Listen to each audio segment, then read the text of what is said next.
মঙ্গলদৈ মহাবিদ্যালয়ত সামৰণি পৰিল 120 দিনীয়া পৰিৱেশ কলাৰ প্ৰশিক্ষণ।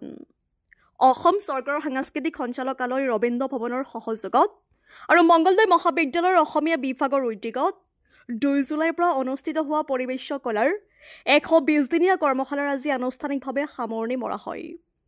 অসমীয়া বিভাগৰ অধ্যাপক ডক্টৰ চিত্তৰঞ্জন নাথৰ তত্ত্বাৱধানত তথা মঙ্গলদৈ বিধায়ক বসন্ত দাস, প্ৰাক্তন বিধায়ক গুৰুজ্যোতি দাস, পদ্মশ্ৰী দ্ৰোণ ভূঞা, মঙ্গলদৈ মহাবিদ্যালয়ৰ অধ্যক্ষ ডক্টৰ কমলাকান্ত বৰা, 2 জ্যেষ্ঠ সাংবাদিক নৱকুমাৰ শইকীয়া আৰু গণেশ দত্ত, সমাজসেৱী শেখৰ মজুমদাৰ আদি উপস্থিত থকা সামৰণিত শিক্ষাৰ্থীসকলে পৰিৱেশ কলাৰ আধাৰত ডক্টৰ চিত্তৰঞ্জন নাথৰ ৰচিত ননচেন্স নামৰ এখনি চুটি নাটক মঞ্চাভিনয় কৰে।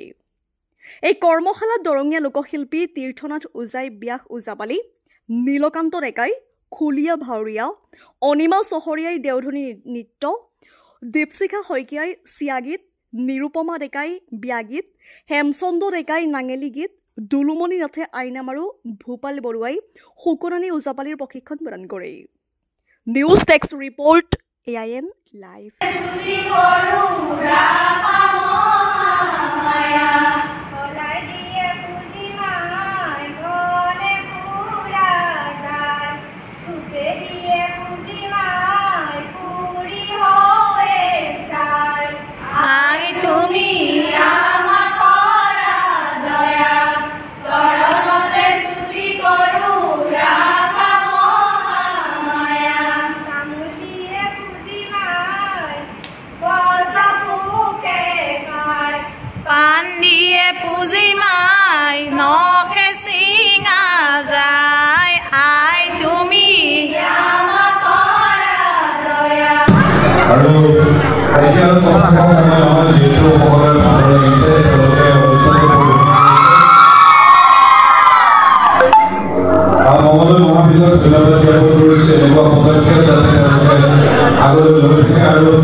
যিকোনো খবৰ আৰু বিজ্ঞাপনৰ বাবে যোগাযোগ কৰক 7896121996 লগতে 7002537271 আৰু 9854011916।